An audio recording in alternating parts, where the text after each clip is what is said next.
حسین قلندرов روزهای اخیر وقتی زیادی خود را در زمین نزد حولگیش میگذراند. بخینی حال کارتوشکا را نرم میکند و با آنها نوری میدهد.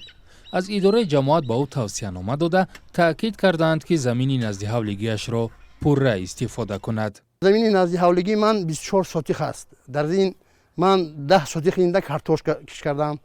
انا 3 سوتیخش در موشونگ، 4 سوتیخش نخود. خب یک 4 سوتیخ دیگه‌اش در کبوتی ها زلین میگیم چه سبزوات. حسین ساکنی دهه چهارباغ ناحیه ورزاب است. جماعتی که او زندگی میکند حدود 35,000 اهالی دارد. مسئولان جماعت با محله ها رفته با ساکنان مشوره دادند که در زمین هایشان کدام نمودی زراعت را کارند. با 2700 خوجگی چنین توصیه‌نامه تقسیم کردند. روزهای نزدیک من باز به خانه مردم در آمدیم. در توصیه اصلا گفته شده است که کشت زمین های نزد حولگی درست استفاده برند.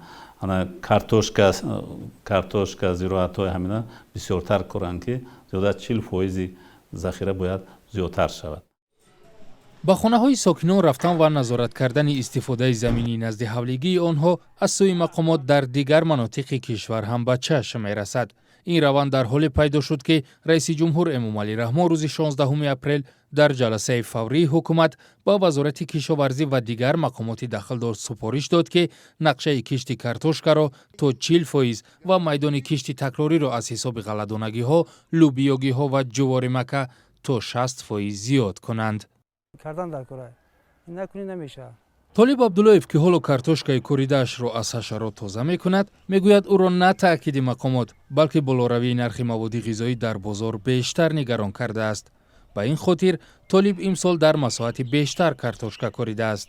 سر زدن با بازار او را وادار کرد انواع محصولات کوریده‌اش در زمین را زیاد کند. ممکن گفتن نمیشه چند ماه میشه برای هوای ما جدی‌تر همه چی کنیم مهنت با بسیارتر کنیم برای که همه وقت هوای ما در بازار ما خود ما نخریم همیشه. به نظر می رسد که مقامات این موضوع را جدی گرفتند چون رئیس جمهور در تبریکاتش بخشیده با ماه رمضان هم دیگر باره در این باره تاکید کرد. اما سوالی که این تصمیم تا کجا با پایین آوردن نرخ محصولات غذایی در بازار مساعدت می کند هنوز پاسخ ندارد.